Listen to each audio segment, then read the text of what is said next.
Hello, hello, and welcome to Inklings with Irena, the weekly energy show connecting you to your intuitive guidance system. And I am excited to hop on today because I have another fun little energy recipe for you to share all about, what's the wait? Claim the prize. And if you're wondering, okay, what is Irena talking about? Let me give you some background about where I'm coming from. I'm an intuitive energy guide. If we haven't met, an energy alchemist, I consider myself. I've been working with empaths and visionaries for over 2 decades in helping them figure out what's a hesitation. Why aren't they going after that dream job? Why aren't they asking for the raise? Why aren't they selling the house and moving to the location of their dreams? What's the self-sabotaging belief that keeps them from launching their product or keeping their business small? What is tripping them up?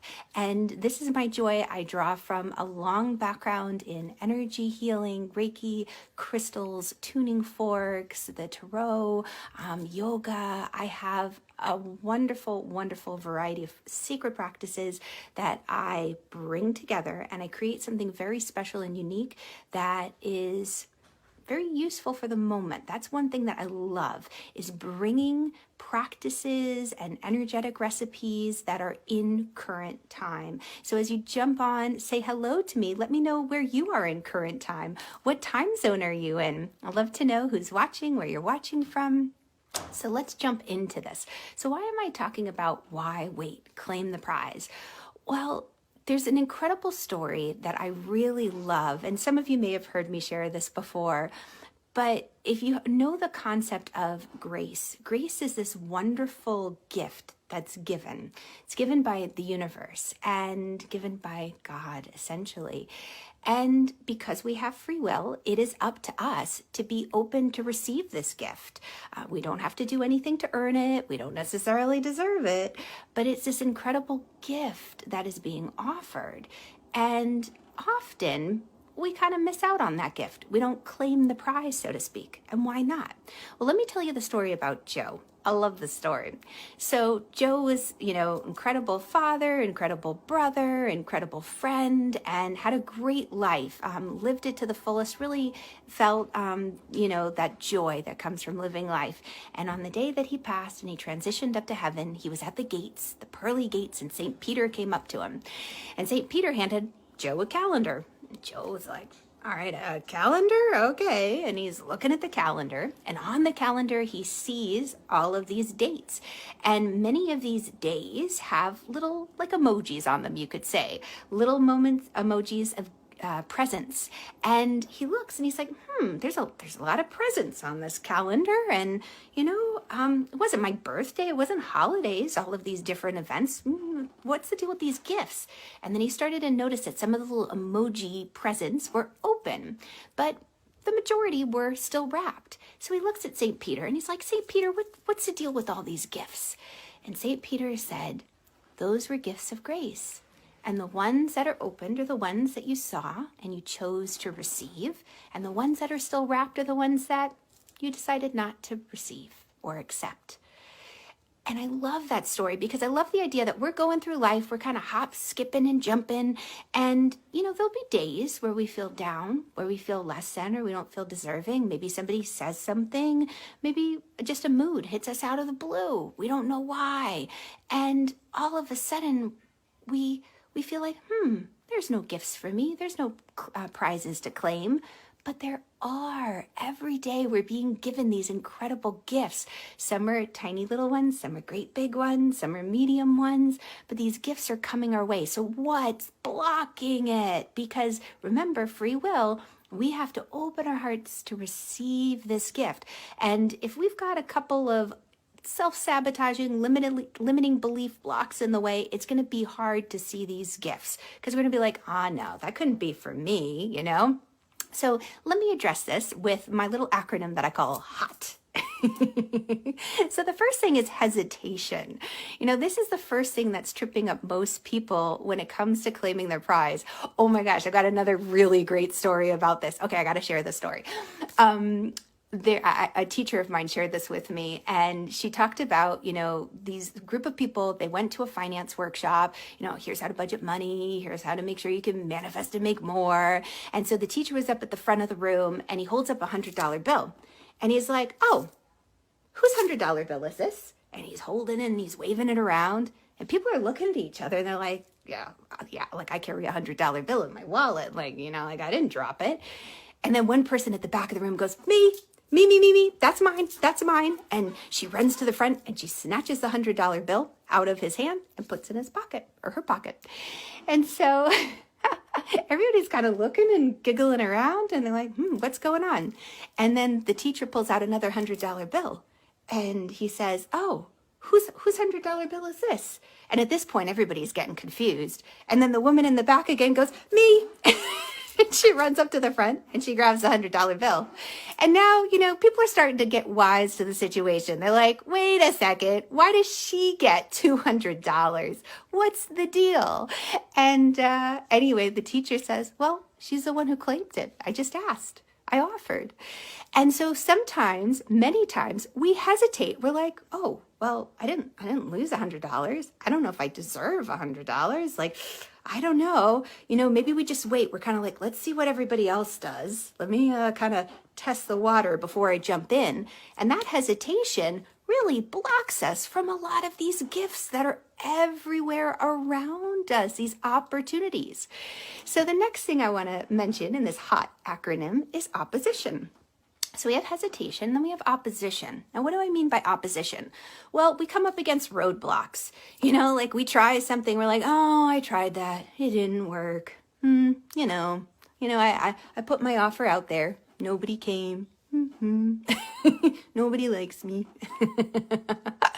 So opposition is just like anytime we run into a roadblock or an obstacle and we give up. Right? Because we're like, oh, we take things personally. We take it to heart. As empaths, that's natural. But we miss out on these opportunities. Another great story. Have you guys seen the movie Bruce Almighty with Jim Carrey? Love that movie. Morgan Freeman, of course, plays God. And Jim Carrey's driving along and he's like, God, just send me a sign. And he's driving by all these signs on the highway saying, turn back, road work, construction. And he's driving along. He's like, God, why won't you listen to me? Why won't you answer my prayer? Just send me a sign. And his beeper page, he gets a page on his beeper. That's how old the movie is. And he looks at it and he's like, don't know ya. Don't like you, and even if I knew you, I wouldn't call you. And he throws the pager in the back of the car. He's driving. Next thing you know, he runs off the road because of the construction. And then he's out of the car. He's so angry. He's like, God. And then Morgan Freeman shows up. And Jim Carrey is still clueless. So many times our prayers are answered, but because we run into opposition because of beliefs, opposition because of roadblocks, because of difficulties, challenges, not believing in ourselves, we just, we think, oh, well, it's not for me. No, I'm not worthy of the prize. So watch those oppositions. And then finally, the T in the HOT is thoughts. Oh my goodness, our thoughts are powerful because our thoughts start to shape our beliefs. And what are our beliefs made up of? The energy that underlies what's happening, our feelings, our heart. There are moments in the past where we've been wronged or where maybe we were embarrassed, we took a risk and we fell and we tried something and it didn't go the way we thought. And these thoughts can be barriers. So how do you shift the thoughts? Yes, affirmations are great. Yes, mindset work is great. But what's imperative is shifting the energy beneath that. And how do you do that? Well, you start to tune into your heart and into your feelings. What do you truly feel about the situation? All right, well, I must be running the energy hot today. I got totally knocked off the live. Holy cannoli.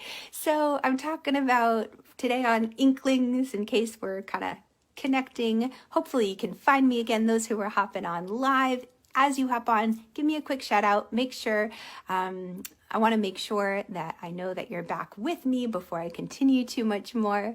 But I love that. The energy we run does affect technology. I have some fun stories about that. So I'm talking about the acronym of H.O.T. Like why wait? Claim our prize. I mentioned hesitation for the H, those moments where we just hesitate to go for it. Opposition, those moments where we run into the roadblocks. And then finally, the thoughts that really trip us up.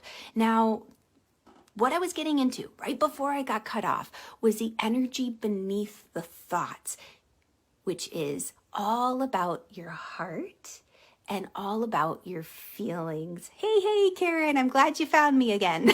I was running the energy so hot that I blew up the show, so to speak, and knocked us offline. So when you are looking to reshape your thoughts, yes, affirmations can be very powerful. Yes, mindset work can be also helpful. But it's kind of like putting lipstick on a pig. It makes things look prettier on the surface, and yes, it feels good for a while, but it's not making that underlying shift and change at the root, at the energetic layer. And what's at the energetic root of our thoughts or our beliefs?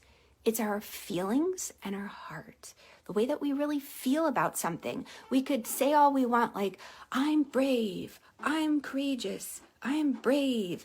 And yeah, all right. It's kind of like working out. Like, they say either do like low weights, lots of rep, or high weights, low rep. Using affirmations like that will make shifts over time, but you're going to make a more powerful, energetic shift if you get to that root ball of energy. And you say, okay, well, wait a second. What do I really feel about myself? Do I feel brave? And you might realize, no, I really don't. So I can try to say I feel brave as much as I can, but underlying, I'm going to sabotage myself because I don't feel it. So how can you feel brave? Well, you can start to do little things, take actions, little actions that help you feel brave. Maybe it's, calling up for a pizza. And, and that might sound really silly, but there are things sometimes where we get really shy, empaths or introverts, those moments where we say, you know what, I'm going to introduce myself to the new neighbor on the block, or maybe it's I'm going to sign up for a random class and just get to meet new people and I'm going to do it by myself. Maybe it's, I'm going to try a new restaurant for a change. Those little acts of bravery, which maybe at first doesn't seem like so much, really are. And you start to build that energetic muscle strength of like, oh, you know what? I really do feel brave. A big one is, learning what you love and like.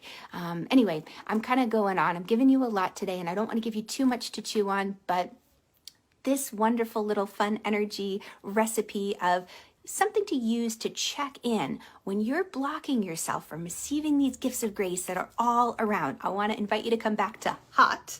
Are you feeling hot? Check in. Are you hesitating? Claim that prize. Like me. My $100 bill. Are you running into opposition? If you are, okay. It's going to happen. Why? Because anytime you make a major transformation, just like that butterfly, you've got to come against opposition in order to create strength, to be strong enough for the destiny you were born to live. And then finally, your thoughts. To really change those thoughts, we're going to get down at that energetic root ball and make the shift. Okay, so if this has brought up more questions for you than answers, I'm so excited because I have something brand new that I am sharing. It is called Inside of the Moon membership, and this is a wonderful, wonderful guide and kind of like map book to bring you through on a daily basis how to address these things. Why am I hesitating? Well, maybe it's because, the moon is in Pisces and you're trying to figure it out and feel it out. What oppositions are you running into? Well, maybe those oppositions are coming up for a very good reason. Maybe something's happening with Pluto. We have to be ready to let go and dissolve something in our life. Maybe it's just the fact that you're having certain astrological changes in your chart. The thoughts, a lot of energetic sacred practices and rituals help to shift the energy root ball that keeps us trapped in unhealthy, unhelpful thoughts. Inside of the Moon is designed to help bring you through that on a daily basis to get you back in alignment with the rhythms of the moon, I would so love to have you in there. So click the little link that's going to be in the comments and in the description up above, wherever it is, and I will see you on the next side of this adventure. All right, thanks guys for finding me again. Thanks for Karen. Yes, your boldness can be a strength. I love it. All right, guys, have a wonderful day and lots of love. Bye.